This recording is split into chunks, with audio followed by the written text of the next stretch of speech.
All right, here we go. I'm going to finish this video from this morning. I kind of was talking about speculations on the future and dystopia and utopian futures. But I kind of want to just graduate the conversation, right? Because I love talking about the future. But part of figuring out what the future holds and what the future will hold for us is really juxtaposed on how you view the past and how do you view certain things that happened in the past and ways they could have changed and given you a different present, right? And one of those things that really impact this American conversation of race wars and Illuminati or NWO, the New World Order, or just white supremacists, and living in a potential multicultural America or a multicultural, not a multicultural, black and white world, right? Because what we're dealing with really is the aftermath of cultural mixing, right? When the people came over here from Europe, however they got here, whether first or second, when Columbus got here, when Americus Vespucci got here, and I keep forgetting the dude that went up and down the Mississippi. He thought he was finding a way around. He ended up getting caught up in killing my man, Chief. I'm gonna say his name's wrong. It's Talladega, but I can't remember his name. But anyway, the Spanish conqueror that came in with all the Spanish people, Spanish soldiers, when they came into America, that was one culture mixing with Native Americans. Then they traveled south to Africa and hooked up with Africans and started kidnapping the Africans and bringing them here and to the Americas, whether it's the Caribbean, North or South America. That mix is kind of what we're dealing with here. So however you see that is kind of impacting how you see the future of that, because we're in the present day, and Jamaica has a form of independence. Dominican Republic has a form of independence. Haiti, the first island to gain independence. Jamaica, Cuba, and then you have the Lower Antilles, the Lesser Antilles. You have Trinidad, and then you have bigger continents. Bigger countries. You have Brazil with a form of a mixture. Then you have all of the South Americas, where the Mayans and the Incans are all practically gone. They didn't really have a heavily slave trade, African trade. Weren't a lot of Africans kidnapped there. So you have to look at how you look at all of that. I know I'm like all over the place with history, but I'm just trying to be very general in understanding like history, because how you understand history is how you get to say things like, oh, integration was the worst thing for African Americans. Well, how do you get to say that? How do you support your claim? Because I think it's up in the air, right? I think it's up in the air on whether it was a bad decision. I think hindsight 2020, integration in America may have looked like it had other options. But on the ground, in the 60s, coming out the 50s, integration might have looked real intelligent, right? Really important. Because when you look at what integrations was up against in terms of strategies, right? Strategies on how to end up in a better place than we are now, right? Because you can even throw African countries that were colonized into the conversation. However, those were African strongholds. Those were African countries where Africans came from.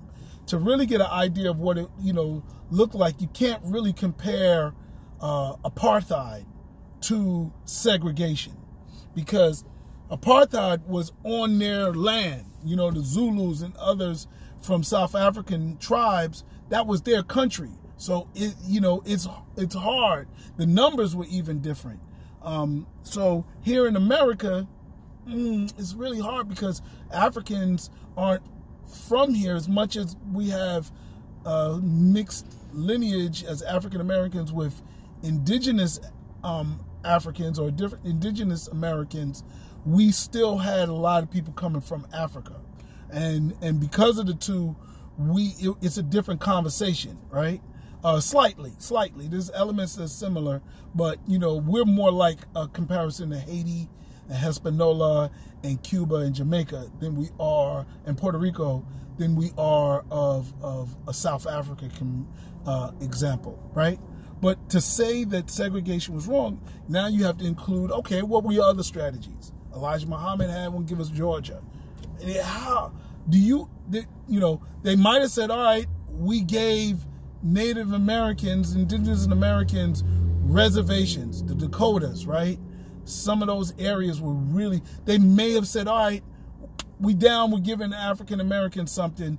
We're going to put y'all through a Trail of Tears, right? Trail of Tears was in I'm going to say the 20s. I know my history is off, but we're looking at least 30 or 40 years after that for them to offer African Americans, and our numbers were higher, right? And our philosophy was different in terms of pushing an idea like give us Georgia or give us territory, right? We're going to go segregate ourselves away from y'all. We're not trying to integrate. We can't live amongst y'all, so give us some states, right?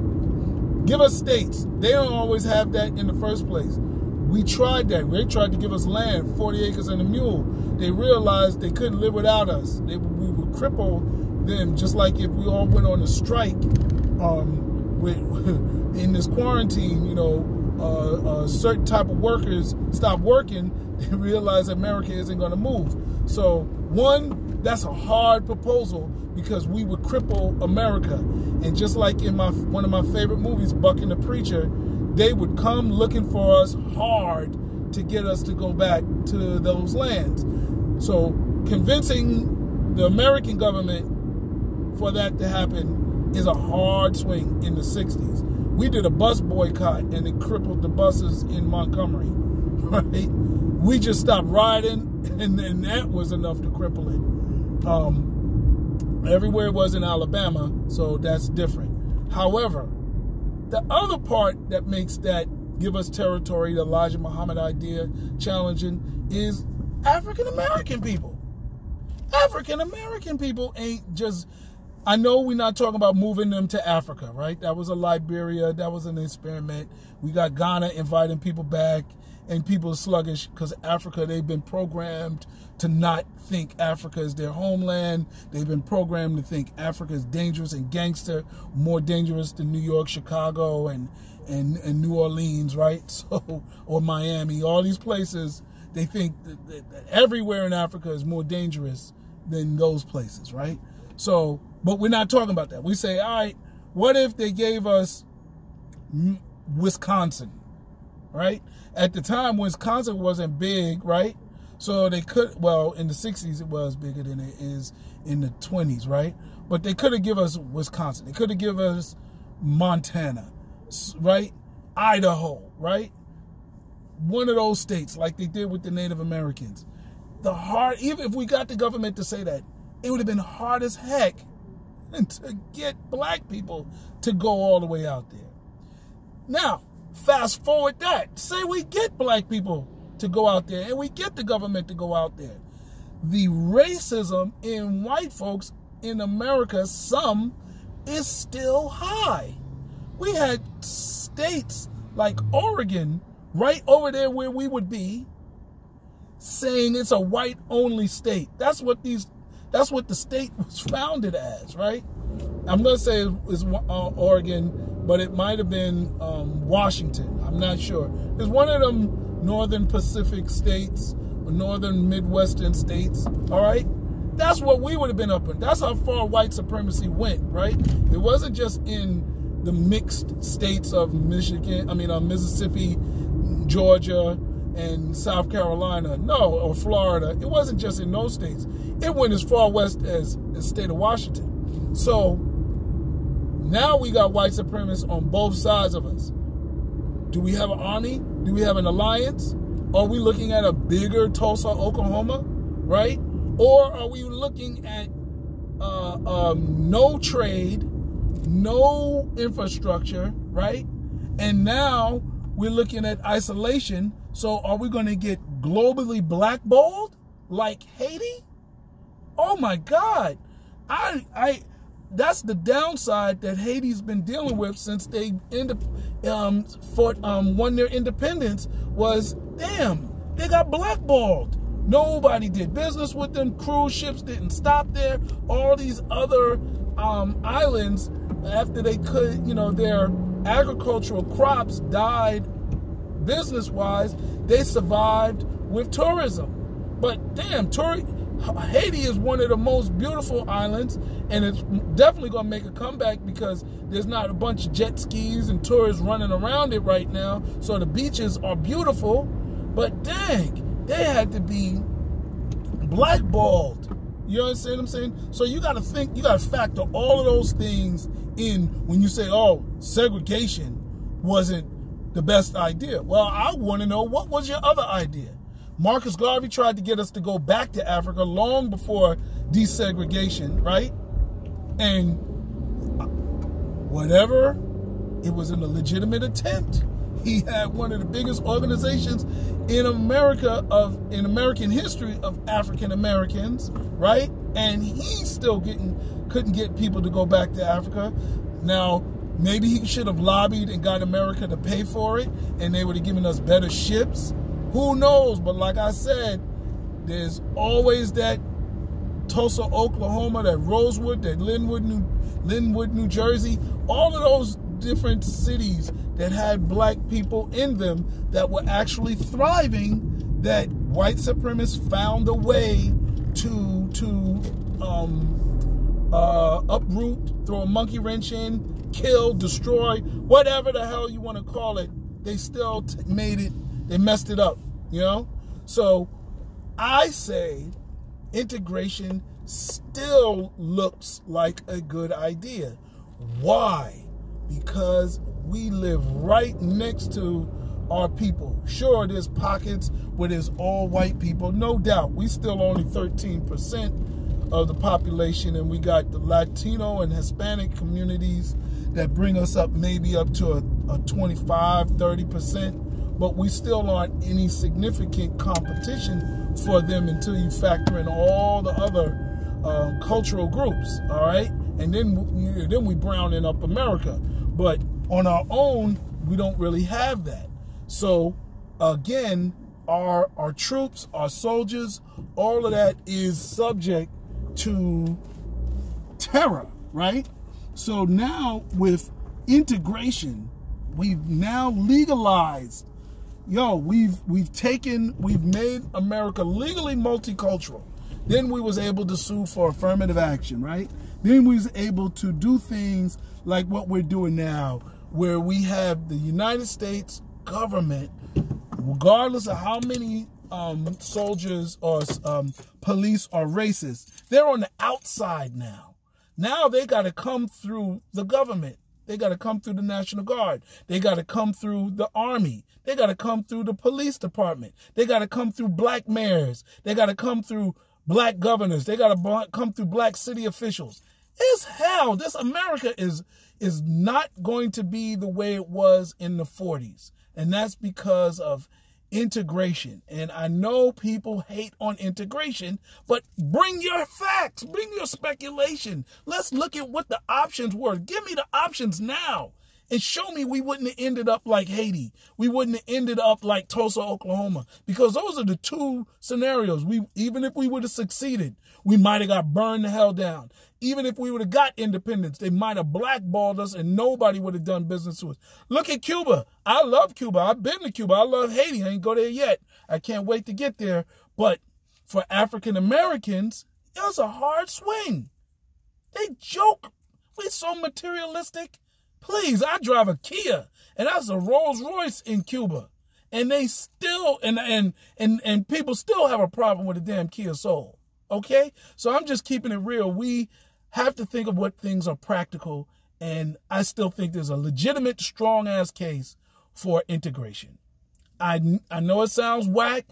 I didn't like it. I'm a victim of damn integration. And we could talk about victims for days, right? You know what I'm saying? I'll give you one. My cousin was a star football player in his middle school, and he's in his 60s.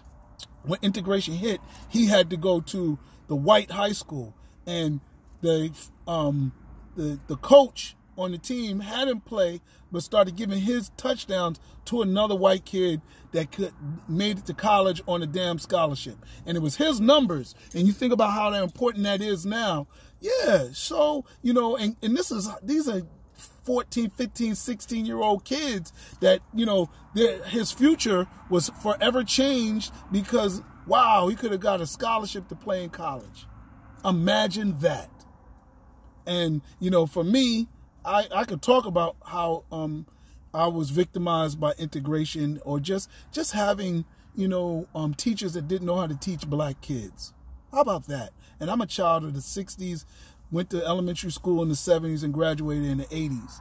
And so I had teachers that didn't know how to teach an energetic child like me. But I'm smart as hell, but I could have been a whole lot better if I had teachers that knew how to teach me. But we threw integration on them, and as liberal as they were, they didn't know. You know, my guidance counselor, Kathy Lawrence, you know, may she ever burn in confusion, right? If she's still alive, then I'll take, you know, wait till she passed. But she told me in middle school, you should go and think about a blue collar job, go to a trade school, because you're not college material. And I graduated with a 3.8 in my major, and who's who amongst college students. All right? Are you kidding me? Please. Yo, I'm out.